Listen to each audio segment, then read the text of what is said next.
इस एडवेंचर और amazing film की शुरुआत होती है एक ऐसे समय को दिखाते हुए जब सारी चीजें उतनी ज्यादा एडवांस नहीं हुआ करती थी और सारे लोग तो नॉर्मल वे में रहना पसंद करते थे। ये वो समय होता है जब सभी लोग को लग रहा था कि पृथ्वी हमारी असली दुनिया है, इसके अलावा ब्रह्मांड में कुछ और मौजूद ही नहीं है। अब हमें यहाँ पर एक गाँव की तरफ दिखाया जाता है जहाँ पर लोगों का मानना था कि उनके यहाँ पर एक गॉड स्पिरिट रहती है जो कि बहुत ज्यादा खतरनाक थी। सभी लोग डर के मारे उनकी पूजा किया करते थे और रात के समय बाहर भी नहीं निकलते थे। अब हमें गांव की बहुत सारी लड़कियों को दिखाया जाता है जो कि पानी के अंदर कैंडल में फ्लावर्स लगाकर उन्हें दूर भेज रही थी। दरअसल उस गांव में रीति रिवाज होता है कि कोई भी लड़की अगर पानी में कैंडल फेंकती है और उस कैंडल को जो भी आदमी लेगा वो उससे शादी कर सकता था। अब हमें किनारे पर यहाँ नेस्ली नाम की एक लड़की दिखाई जाती है जिसे पानी के अंदर एक बॉडी मिली थी जो कि राजा की बेटी की होती है। नेस्ली जैसे उसकी मदद करने के लिए जा रही थी तब वो पानी में गिर गई और अब वो लगातार पानी के नीचे डूबती जा रही थी, पर एंड मोमेंट में पानी से कुछ अजीब सी चीज बाहर निकलती है जिसने की नेस्ली को पकड़ लिया और उसे बाहर की तरफ लेकर आ गया। उस अनजान चीज की शक्ल तो नहीं दिखाई जाती पर उसकी बॉडी पर लंबे लंबे सींग लगे हुए थे। उसकी पूरी बॉडी एकदम से डरावनी और काफी ज्यादा घिनौनी भी थी, लेकिन उसने राजा की बेटी नेस्ली को बचाया और किनारे पर ला दिया, जिसके बाद वो कहीं दूर भी निकल जाता है। कुछ ही देर के अंदर ही अंदर राजा अपने साथियों के साथ अपनी बेटी को वहाँ पर देख रहे थे तो वो काफी खुश हो रहे थे क्योंकि राजा की बेटी अभी मरी नहीं होती, उसकी सांसें भी चल रही थी। राजा ने तो सिर्फ अपनी बेटी को उठाया और नेस्ली के ऊपर ध्यान भी नहीं दिया। अब यहाँ पर राजा की बेटी काफी ज्यादा घायल हो चुकी होती है, इसीलिए वो अपने फादर से आखिरी मोमेंट में कह रही थी कि मेरी बॉडी को चर्च के अंदर ले जाया जाए और एक फादर मुझे 3 दिन तक लगातार प्रे करता रहेगा और ये प्रे एक भी बार रुकना नहीं चाहिए क्योंकि ये सारी स्पिरिचुअल एक ही बार में खत्म हो जाएंगे। इसके बाद मेरी आत्मा को शांति मिल जाएगी। ये सारी बातें बताने के बाद राजा की बेटी अपना दम वहीं पर तोड़ देती है। अब राजा अपनी बेटी की आखिरी ख्वाहिश पूरा करने के लिए अपनी सारी चीजें छोड़कर उसके ऊपर लग जाता है। उसने अपनी बेटी की बॉडी एक चर्च के अंदर ला दी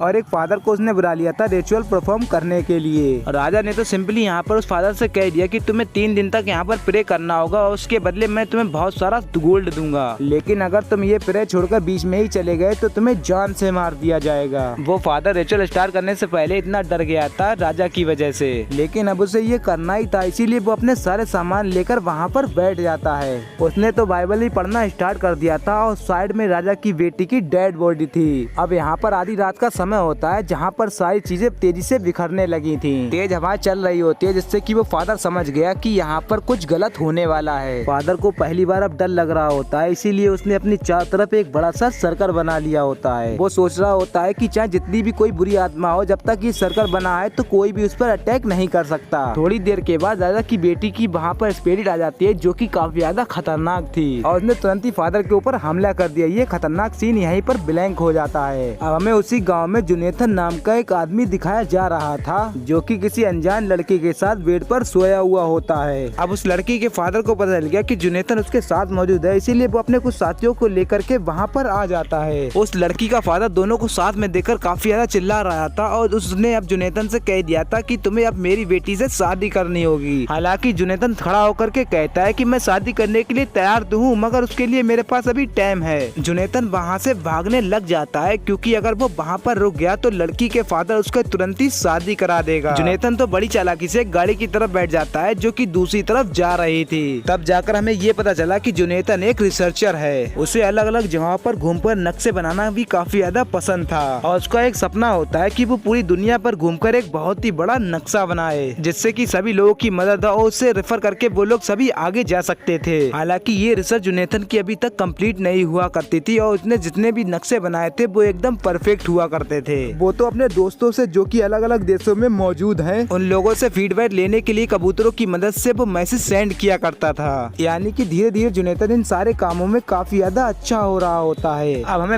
वहीं राजा दिखाया जाता है जो किसी भी तरीके से अपनी बेटी की रिचुअल पूरी करना चाहता था क्योंकि अब यही उसकी बेटी की आखिरी ख्वाहिश होती है। यहाँ पर अब 3 दिन बीत चुके थे और राजा को लग रहा था कि वो पुराना वाला प्रीस्ट अभी तक परफॉर्मेंस कर चुका होगा, इसीलिए राजा एक दूसरे प्रीस्ट को पैसे देता है। उससे कह रहा था तुम ये लेकर के चर्च में मौजूद प्रे करने वाले प्रीस्ट को देकर आ जाओ क्योंकि उसने काफी ज्यादा मदद की है और शायद अब तक तो मेरी बेटी ठीक भी हो चुकी होगी। हालांकि वो दूसरा वाला प्रीस्ट काफी ज्यादा डर रहा होता है क्योंकि अगर वो प्रीस्ट ने सारे स्पिरिचुअल परफॉर्मेंस कर लिए होते तो वो इस महल में वापस आ जाता, लेकिन राजा ने उससे कहा कि तुम तुम ये सारे पैसे दे करके वापस आ जाओ। दूसरा वाला प्रीस्ट तो काफी डर रहा होता है उस चर्च में जाने के लिए, क्योंकि उस चर्च के अंदर राजा की बेटी की डेड बॉडी भी मौजूद थी। अब वो प्रीस्ट काफी ज्यादा पैसे लेकर उस चर्च के अंदर कैसे भी करके पहुंच तो जाता है, लेकिन उसने जैसे ही पुराने वाले प्रीस्ट को देखा तो उसकी डेड बॉडी भी वहाँ पर पड़ी हुई थी। वो प्रीस्ट तो काफी ज्यादा डर गया होता है, उसके हाथ से पैसे भी गिर गए होते हैं। उस प्रीस्ट ने जैसे ही ध्यान दिया कि चारों तरफ निशान बनाए गए हैं तो वो समझ जाता है कि ये सब शैतानों से बचने के लिए किया जाता है, यानी कि हो ना हो इस चर्च में कोई खतरनाक एक शैतान है जिसने कि इस प्रीस्ट की जान ले ली। इस बात से दूसरा वाला प्रीस्ट इस चर्च से भागने लगता है, पर तभी अचानक से वहाँ पर दो भाई आ जाते हैं। वो दोनों भाई काफी लालची होते हैं, इसीलिए वो पड़े हुए सिक्कों को उठाने लगते हैं और सारा सोना उन दोनों भाइयों ने अपने पास रख लिया होता है। लेकिन प्रीस्ट अब उनसे कह रहा था कि अगर हमें ऊपर वाली छत को ठीक कर लेना चाहिए, क्योंकि बाहर से आने वाली रोशनी राजा की बेटी की डेड बॉडी के ऊपर पड़ रही थी। अगर ये बात राजा को पता चली तो हमें बहुत ही ज्यादा खतरनाक सजा देंगे। ये बात सुनकर के वो दोनों भाई चर्च के एकदम टॉप पर चले जाते हैं और उस चर्च की छत को मरम्मत करते हैं। लेकिन अचानक से उस बड़े भाई में से एक छोटे भाई का पैर फिसल जाता है और वो नीचे आकर के गिर जाता है और उसके आंखों में चोट लगने के कारण उसका बड़ा वाला भाई उससे दूर लेकर जा रहा था। और उसी समय राजा अपने पूरे सैनिकों को लेकर के वहाँ पर आ जाते हैं, क्योंकि उसे अपनी बेटी को जो देखना था। लेकिन इस समय वो प्रीस्ट काफी डर जाता है और अपना क्रॉस का सिंबल राजा के सामने दिखाने लगता है। वो तो सभी लोगों से ये कह रहा होता है कि इस चर्च के अंदर जो ही बुरी आत्मा है उसने ये हमारे साथ किया हुआ है और हमें इस चर्च के अंदर बिल्कुल ही नहीं जाना चाहिए, क्योंकि ये हमारे लिए खतरनाक हो सकता था। और देखते देखते उस चर्च के ऊपर चारों तरफ कौवे घूमने लग गए थे। गाँव वाले राजा ये सब देखकर बहुत ज्यादा शौक में हो गए थे और समझ रहे थे कि ये बस सच है, इसीलिए वो डर के दूसरी तरफ भागने लगे। हालांकि राजा को काफी ज्यादा टेंशन हो रही थी अपनी बेटी की डेड बॉडी को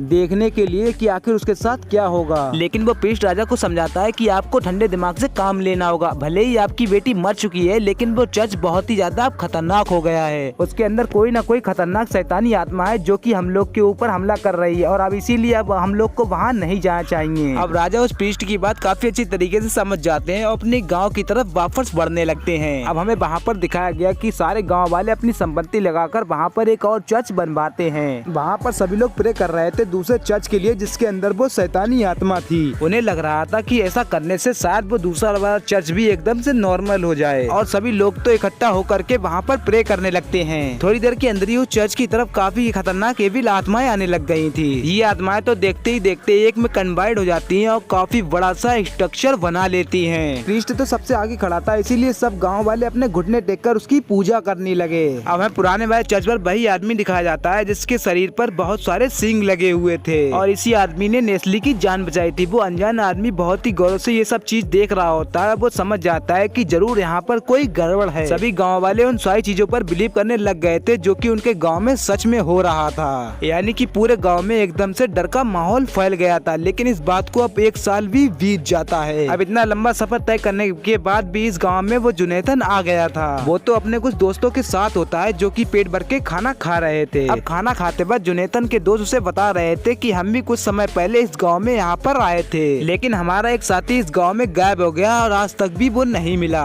जुनैदन से उनसे पूरी बात पूछता है कि आखिर वहाँ पर हुआ क्या था। तब जाकर वो तीनों बताते हैं कि हम उस गांव में स्टे करने के लिए जा रहे थे और काफी ज्यादा रात होने की वजह से हम एक घर में जाकर के मदद मांगने लगे। उस घर में एक बूढ़ी औरत रहा करती थी जिसने कि हमें अंदर आने की इजाजत तो दे दी, लेकिन हमारे एक दोस्त की हालत काफी ज्यादा खराब हो चुकी थी। उसे तो काफी ज्यादा अजीब चीजें दिखाई देने लगी थी, जैसे कि उसके आसपास कोई स्पिरिट हो। और तभी अचानक से वही बूढ़ी औरत हमारे दोस्त को पकड़ लेती है और उसे लेकर के आसमान की तरफ उड़ने लगती है और उस औरत ने उसके दोस्त को आसमान में ले जा करके उसे पानी में फेंक दिया।